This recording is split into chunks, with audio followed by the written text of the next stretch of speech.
বোন ভালো আছে। আর এখন বিকেলের নাস্তা রেডি করব। আজকে মেহমান আসতেছে। এখানে অনেকগুলো আলু সিদ্ধ করছি, আলু ফ্রাই দেব আর চিকেন ফ্রাই করব। তাই এই যে আলুটা আগে হালকা একটু হলুদ আর লবণ দিয়ে একটু সিদ্ধ করে নেই, তারপর বেসন দিয়ে ভাজবো। আর এই আলু ফ্রাইটা কিন্তু খাইতে অনেক মজা, কিন্তু ছোট ছোট আলু দিয়ে যদি হয় তা ভালো হয়। যাই হোক, আজকে এইভাবে রান্না করতেছি। বলবেন সবাই কমেন্টে কেমন হয়েছে, বোনের রান্না বান্না কেমন বলবেন। কিন্তু আমি এই যে ক্যামেরা ফিট করতে পারি না, দেখি অনেক দূরে ফিট করতে হয়, এই জন্য মানে রান্নাটা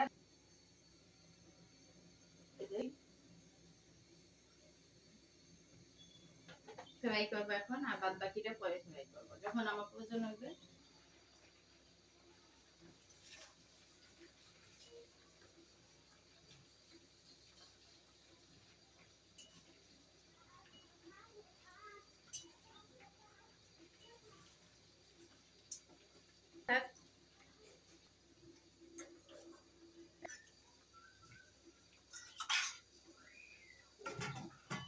এটা একদম সুন্দর সিদ্ধ হয়েছে, আমি ঠান্ডা হোক তারপরে আসতে বাজবো, চিকেন ভাজা হবে।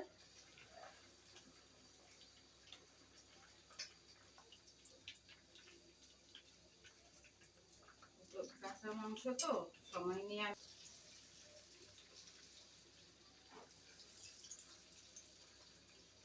এই যে একবার ভাজা হয়েছে আর একবার ভাজবো। আলুর মধ্যে বেসন নেব, বেসন দিয়ে ভাজবো।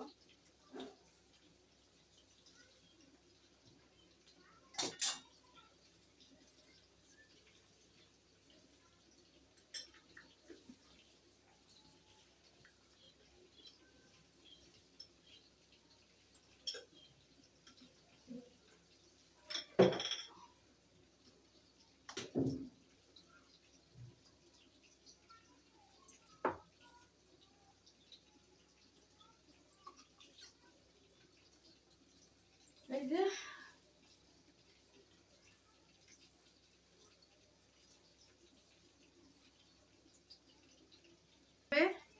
শুকনা শুকনা কইরা এই আলুটা ফ্রাই করতে হবে।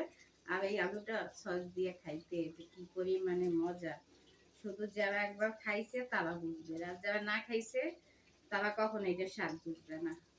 এই সোগাসের আলু ফ্রাই করার মজাই একটা আলাদা।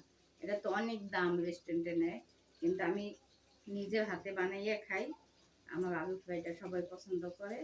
আপনারা একবার খাইয়ে দেখেন, হালকা সিদ্ধ করে নেবেন, একদম মানে সিদ্ধ মানে গাবেন না না, তারপরে এরকম বেসন সাথে আলু ফ্রাই সাথে। আমার তো জিভে এখন এই পানি এসে গেছে, বলেন তো আমি কত বোবা। মানে আমি ফাস্ট ফুডের খাবার, আলু ফ্রাই একবার হয়ে গেছে, উঠেই ফেলবো।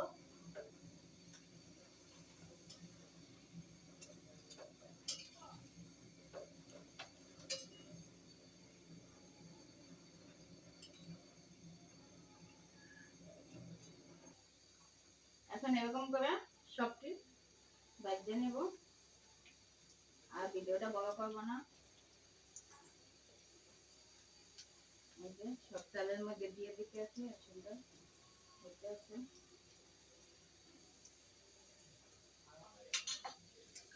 এই যে ভাজা হয়েছে, ওইটি ভাজা হইতে আছে।